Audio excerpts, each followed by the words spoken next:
Welcome back to the Kahua Build Different podcast. This is part 2 of episode 6, Compliance Without the Chaos. Again, our guest today, Damon Hacker of Archer Hall, Roderick Peace of K2. Gentlemen, welcome back.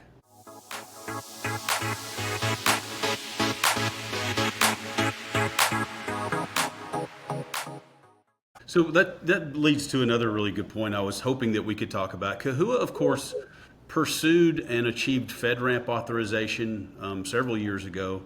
And I'm told that FedRAMP, to begin with, is based on the same NIST standards that CMMC is enforcing, and that there's a great deal of overlap. And in fact, of those 110 controls for level 2, I believe that we affect 60 of those.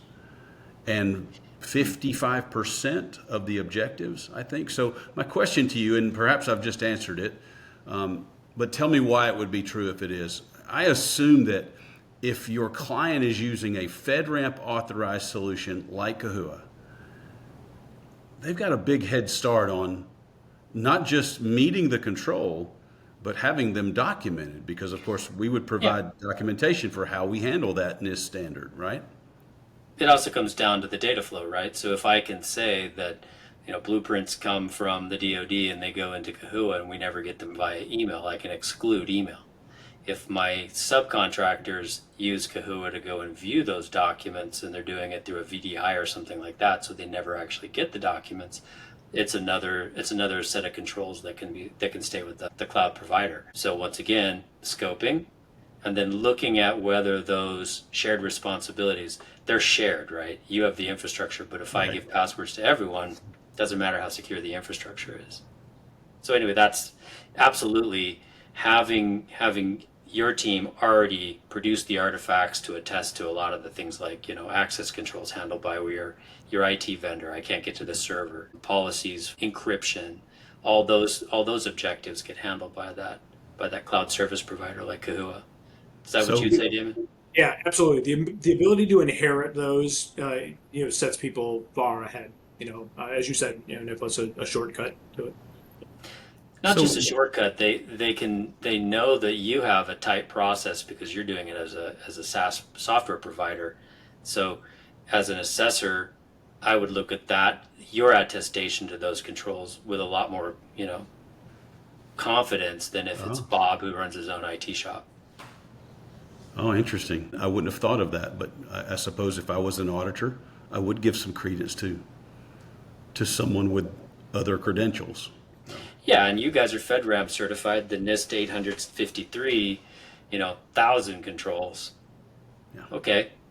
And of course, CMMC is a subset of that. So this should, and again, I know this would cut into the consulting effort, but this should reduce the scope of the CMMC effort. Is that the consulting effort? Our job isn't to go out there and spend a lot of time gathering artifacts and having meetings. Our objective is to get you to the point where you can win contracts and be a customer next year, because attestation and this stuff isn't a single thing, right? Yeah. There's the self-attestation of there's the assessed level 2, and then there's annuals. And then every 3 years you go back through the process. So we're confident in repeat business. That's 90% of K2's business is repeat business. So we're not looking to set up the shortcut. We're looking to make sure that we have a relationship and we can continue to do good consulting and make sure you stay in compliance over the long haul. Yeah. Damon, is that?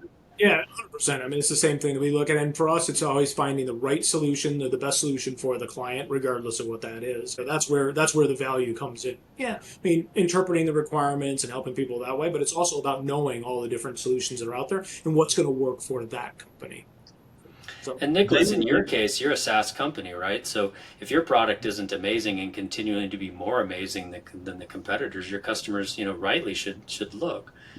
Same thing if we're just burning hours and not producing a good consulting service, we wouldn't be in the business for 30 years. Yeah. Damon, you led me to a question. I talk about a FedRAMP authorized solution. Kahua is one of those. There's been a lot of noise about that. So I'm going to ask you guys both a question about FedRAMP. Perhaps this is something you can answer. If not, that's okay. There's been a lot of noise in the industry recently where 2 other project management information system providers, vendors like Kahua, have recently announced that they are pursuing FedRAMP. And one vendor has announced that they are pulling out and will come off the FedRAMP marketplace after less than 2 years on there. So first of all, perhaps comment on why someone would withdraw from FedRAMP status. If I know that's conjecture, but if you have any conjecture about that. And then I'm concerned that I have seen vendors enter the in progress status before, and all that really means, as I understand, is that they've effectively filled out their first evaluation form and made an application, and now they're in progress. And at some point, at some time, they'll get an in pending status, and then they will be authorized. It took Kahua almost 4 years to go from start to finish. What would you say to someone that was looking to take advantage of the FedRAMP authorization if they were looking at a tool that was in progress but not yet FedRAMP authorized? I mean, back to the first part, and then I'll answer that piece. I mean, you said, why would somebody do it? It's hard, right? It's hard. It's arduous. It takes a long time, right? So, It is I think a lot expensive to remain in compliance as well. and that's what I was going to say is it's expensive to get there, but it's even more, I mean, you've got the expense of the ongoing stuff. So I think what happens a lot of times is people get into it. Look, it's a branding thing, right? It's certainly, if you can say you've got it or are working towards it, then that's it's a leg up for companies. But when they get in there and realize how long it's going to take, the resources that it takes to manage that and to have it go ongoing, eventually you look at it and go, okay, maybe this isn't the right thing for us, and so they bow out from there. And it also depends on your cloud infrastructure and the shape of your business, right? So if you look at something like Oracle Service Cloud, where there's 1,000 customers, the vast majority of them are Fortune 100s and never do DoD work. Well, so if Walmart's my main customer, and I'm spending a lot of IT resources to support a customer that's a federal contractor, I might not be able to manage both clients efficiently. I may not be able to run my infrastructure in a way that's cost effective and support both companies. So being focused like you are, you're not a giant ERP suite with 100 bolt-ons. You can focus on the construction part of it for customers that work in the DIB. And that gives you focus. Your FedRAMP stuff is expensive and hard, but you can imagine if you tried to serve every coffee shop in the country too, right? Yeah, good points. Yeah, so it might not be worth it. You might not be able to sell enough Starbucks locations on your software to justify the FedRAMP stuff for their infrastructure. Can either of you give me a status update on where we are, the state of the union with CMMC? Where's the rollout? It all started December 16th of last year. We are waiting on the announcement is it FAR 48 that will set where are we in that process? What should companies know about what's next? Yeah. This is one thing a lot of people don't realize. There were two rules around it. Title 32 hit in October of last year, set the things in motion December 16th. That was what codified the how. This is like the mechanics of how it was going to work, set in motion the C3POs to be able to do the assessments and that kind of stuff. The Title 48 is what's going to bring it into the contracts, and that's what we're waiting for. It is in its final leg of that, just needs to be approved. If you'd asked me 3 months ago, we were kind of looking in the middle of this summer, right? You're kind of thinking that was going to be about the time. I think that we're still, within, stone's throw from it, but I would tend to think that maybe we'll see something in about the next 60 days. So yeah, that's what we're hearing too. We haven't seen it in contract language yet, but it will be there, and it'll be there before it's, it'll be there. It'll be there in renewals and a bunch of other stuff that we'll see, and that's where it'll affect our business. In January, there was a proposal put forward, I believe it was by the GSA, NASA, and the Corps of Engineers, that said the CMMC regulation should be extended to all federal agencies, not just the DoD. And I understood that after that proposal was put forward, there was a 90-day hearing period where they would collect comments and questions, and then it goes to committee somewhere. Do either of you know the status of that? And have any thoughts on where this might go? Because the implication of that is that we go from just DoD construction to all federal construction. And what we saw with FedRAMP, this very important cybersecurity standard, cloud computing standard, FedRAMP became GovRAMP and was rolled out to now, I believe it's 30 states are using GovRAMP, and countless city and county governments are using that now, a modified version of FedRAMP. So do you see this moving to other federal agencies? And if it does, do you see it becoming a standard for state and local government, or perhaps even commercial enterprises? Yeah, I absolutely do. So it's actually been something I've been saying for about the last 4 years, kind of just reading the tea leaves and that. Absolutely. We know that the Veterans Administration has already signed on with the accreditation body. The Coast Guard's been looking at it. GSA in one of the Polaris program a couple years ago referenced it by name. It didn't, and they had it all laid out. They said you need to have these controls in place as if it were CMMC. They didn't say that it had to be CMMC. So you're seeing, those different agencies all, kind of align around that. So yeah, I think it will absolutely hit all federal. And you actually took the words out of my mouth in terms of, the FedRAMP, GovRAMP, state ramp. It's going to, filter down on anything that you're doing from federal, state, and local area. Roger, Yeah. would you agree, disagree, or? Yeah, I would agree. It's just timing, right? I expect it'll be the same thing we saw with GDPR and PCI DSS, right? It's those standards only apply specifically to like credit card industry in the one case, but the practices apply everywhere. That makes sense. So I expect it will. The pushback you would see from your contracting officers is, my primes don't have subs that can do the work if you force them to stop. That's going to be the pushback, right? And so then I suspect the large primes will start building infrastructure that they can, leverage for those subs.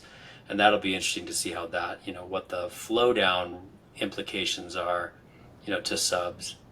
That's a bit of a crazy way to answer it. But if you think about DHS, they have a whole bunch of different people involved. Is it going to flow down to TSA? Yeah, probably. Is it going to flow down to every airport? Who knows, right? Yeah. That's the challenge, I think. That is something we heard early. We heard military procurement officers express concern that when it goes into effect, they will lose 30 to 50% of their contracting base, which means projects won't get done. Now, I know we always find solutions to these kind of industry problems, and we will find one there, whether it's some extension or I don't know how we'll do it, but we'll do it. It will certainly, though, give contractors, subcontractors that have this certification, it will certainly give them a leg up in competing. That's something I'm worried about. I mean, Damon's closer to it, but when I look out at the subcontractors we use at K2, like I said, the guy that's the pipe fitter that's like estimating conduit, does he ever get CUI? Probably, right? So how do I make it so I can share it with him in a secure way where he can get the information, he can estimate the project, he can tell me how much conduit he's going to need, but he doesn't have to spend $100,000 on infrastructure for his 30-person, company. That's going to be the dance. We have to figure that out. That's scoping. That's solutions like Kahua. That's other enterprise service providers or cloud service providers that can come up with ways to make the cost of actually complying not, so impossible for the small vendors. And I bet we discover that the vast majority of the work is done with these small subs, right? And it's, if you think about just the DoD work, I heard one estimated somewhere in the neighborhood of 70,000 contractors, subcontractors, right? Well, there's way under 100 C3PAOs out there, and if it takes 2 weeks to certify, we're talking about a 10-year backlog, right? So when this actually goes into effect, there's going to be people that were proactive, people that started moving to cloud infrastructure, cloud service providers that already have, like you said, FedRAMP, like Kahua. There's going to be those proactive people that will be able to continue to do business, and then there'll be people that are going to be scrambling to try to get assessed.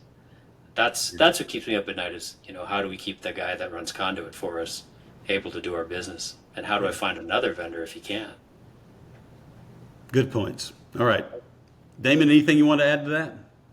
I was going to say is, it's not unlike what we went through in the late '80s, '90s in the automotive industry Sure. with ISO 9000 on the quality side of things, right? Hmm. Same thing. I mean, the big manufacturers were concerned of that, and to your point, Nicholas, is those companies that were proactive got ahead of it and got the certification had a massive leg up on the Yeah. competition from there. We've already seen it. I mean, we've had some companies where their prime, the big ones out there, have put them on work hold, and even just under NIST 800-171 requirements and that, and they've responded and You gotten. just went into geek talk there. NIST 800-171 is the base for CMMC, right? Yeah, yeah, it's the framework of the controls. And so they went ahead and put those things in place and were awarded all the work while their competitor wasn't able to do it. So, I mean, we've already seen that happen. Yeah. Well, gentlemen, let me ask one more question. Where would you suggest people go if they want to learn more? Perhaps it's your own website, perhaps it's a book you've read, another website. Where would you suggest folks go if they want to learn more about CMMC, FedRAMP, or just generally about compliance without the chaos? Damon? Certainly, yeah. Website's a great place. The Cyber AB, the organization that actually is That's the just the word, yeah. accreditation board, has some information there. And I would point you to the marketplace. The marketplace has not only can you find the see-through PAOs, but you can find other providers that are part of the ecosystem. And I think the important piece on that one is that the individuals in the ecosystem understand those nuances. They understand the language that this framework has been written in and know the nuances in terms of what is acceptable and not in terms of handling CUI as well as the options and that kind of stuff. So that's a great resource to go to. cyberab.org .org, yeah. and Google FedRAMP Marketplace. Yeah. I don't know that. No, it's the Cyber AB runs a marketplace that lists the Oh yeah. C2PAOs, the practitioners like myself. Yeah. So it's a good place to start getting leads on it. Yeah, I wouldn't suggest any other resources. In the case of K2, we're focused on the construction industry, so we're going to be involved in the companies where there's that Venn diagram with Kahua for the most part, right?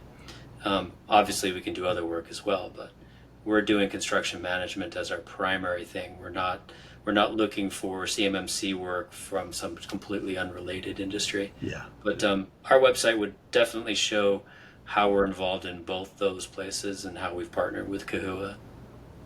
K2consulting.com? K2consulting.com. archerhall.com? Gentlemen, thank you so much for being with me today. I think this is going to be very valuable for people that are trying to put their toe in the shallow end of this pool, knowing that they've got to learn how to swim pretty soon. So very grateful for your expertise and for your sharing with us today.